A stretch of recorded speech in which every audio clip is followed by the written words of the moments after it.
নমস্কাৰ learning word আছামলৈ আপোনালোক সকলোকে স্বাগতম জনাইছো অংগনবাড়ী কৰ্মী আৰু সহায়িকাসকলৰ এটি বিশেষ খবৰ এই ভিডিঅ'টোৰ জৰিয়তে আপোনালোকক অৱগত কৰিবলৈ চেষ্টা কৰিম আশা কৰোঁ ভিডিঅ'টো শেষলৈকে চাব আৰু ভিডিঅ'টো চাই উপকৃত হোৱা বুলি ভাবিলে আগলৈকে শ্বেয়াৰ কৰিব সচল ধৰ্ণাস্থলীত চলাই থকা অংগনবাড়ী কৰ্মী সহায়িকাৰ অৱস্থান ধৰ্মঘটে আজি 13টা দিন অতিক্ৰম কৰিলে যোৱা 8 মাৰ্চ তাৰিখে ধৰ্মঘটকাৰী সংগঠনৰ সহযোগত CITUৰ অন্তৰ্ভুক্ত শ্ৰমজীৱী মহিলা সমিতিয়ে সচলৰ ধৰ্মঘটস্থলীত আন্তৰ্জাতিক নাৰী দিৱস পালন কৰে মহিলাসকলে এই দিৱস উপলক্ষে ধৰ্মঘটস্থলীতে সমান কামত সমান মজুৰি আদায় দিয়ক শ্ৰমজীৱী মহিলাৰ সুৰক্ষা নিশ্চিত কৰক বিজেপি চৰকাৰৰ মহিলা আৰু শিশু বিৰোধী নীতি বাতিল কৰক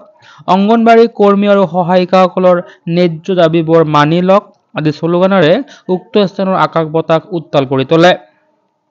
মহিলাসকলে প্ৰশাসনৰ সহযোগত চচলৰ পৰা প্ৰায় 1 কিলোমিটাৰ বেখাদৰ এলেকা সমদল কৰে কাৰ্যসূচীত CITU ৰাজ্যিক সাধাৰণ সম্পাদক তপন শৰ্মা উপস্থিত থাকে আৰু কাৰ্যসূচীত বক্তব্য ৰাখে তেখেতে কয় যে বৰ্তমান বিজেপি চৰকাৰৰ দিনত মহিলাৰ ওপৰত আক্ৰমণ বৃদ্ধি পাইছে একেদৰে মহিলা শ্ৰমিকক কামৰ বিনিময়ত উপযুক্ত মজুৰি এই চৰকাৰে আদায় দিয়া নাই ইয়াৰ জ্বলন্ত উদাহৰণ অসমৰ অংগনবাড়ী কৰ্মী আৰু সহায়িকাসকল 13 দিন ধৰি মুকলি আকাশৰ তলত দিনে ৰাতি একাকাৰ কৰি চিঙৰি থকাৰ পিছতো এই চৰকাৰৰ কোনো কাণ সাৰ নাই ধৰ্মঘটকাৰী সংগঠনৰ সভানেত্ৰী জয়মতী দাস আৰু সাধাৰণ সম্পাদিকা ইন্দিৰা নেৱাৰে জনায় যে বিজেপি চৰকাৰে কৰ্মী সহায়িকাৰ মনোবল দুৰ্বল কৰিবলৈ ষড়যন্ত্ৰ কৰি আছে যদিও এই আন্দোলনে অসম অংগনবাড়ী কৰ্মী আৰু সহায়িকাসকলৰ মনোবল পূৰ্বৰ তুলনাত অধিক বৃদ্ধি পাইছে